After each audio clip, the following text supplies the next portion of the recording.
Who would lie about having just turned 70 3 weeks ago?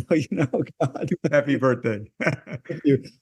Yeah, well, the project you're referring to is that I would say it's a new old project because it was a farming project that I started, oh my gosh, over 40 years ago, north of Santa Barbara, California, along the coast.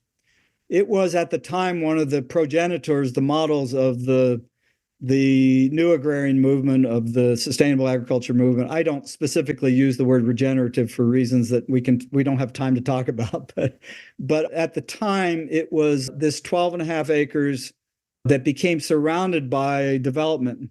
And while in the years that I was there farming there, we were threatened with jail time over the crowing of the roosters, the compost that we made, the signs advertising the produce. It was kind of national news.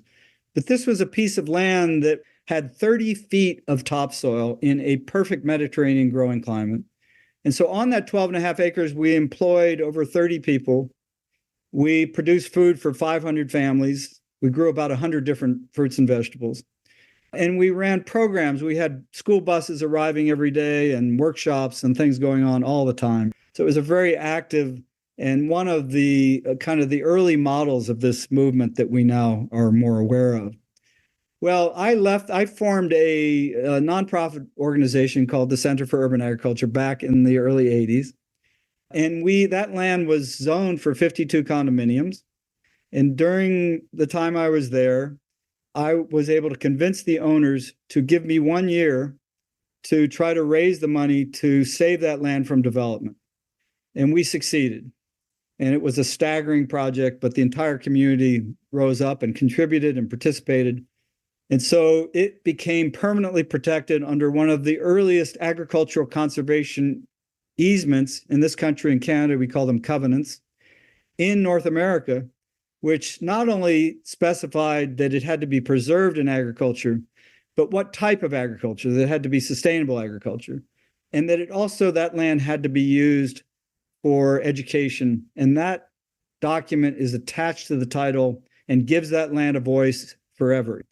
Unfortunately, in the last 15 years since I've been gone for 20 some years, it has had some challenges and has kind of spiraled down. And several years ago, I was asked by the board if I would come back and help restore it. And it was the last thing I ever imagined, but eventually I agreed to do it. So we now are recreating that place. It's an $18 million capital campaign. We have to restore all the buildings. We are replanting that farm to be a completely no water dry farm model for California, which sounds impossible, bizarre, but there is a history of it and it's doable. And I know because there's examples of it that I have participated in. And it will be a farm campus for a number of social environmental organizations in the region. Because of its easy access in the city, they will take part in using that farm for various activities and programs, et cetera. So it's a long-term project. I'm about 2.5 years into it. It'll probably take another 4 to 5 to actually complete the rebuilding. And then I will turn it over to someone else to run it. And I know Alon's got a question for you, but first of all, good for you doing that at 70, right? Because part of our message to our audience, those who are in our age bracket, is it is not too late to take on big projects. It is not to take on big things or small things that matter to you. And I love when you said, hey, they're going to develop this, but people come together in the community and say, no, we don't want that.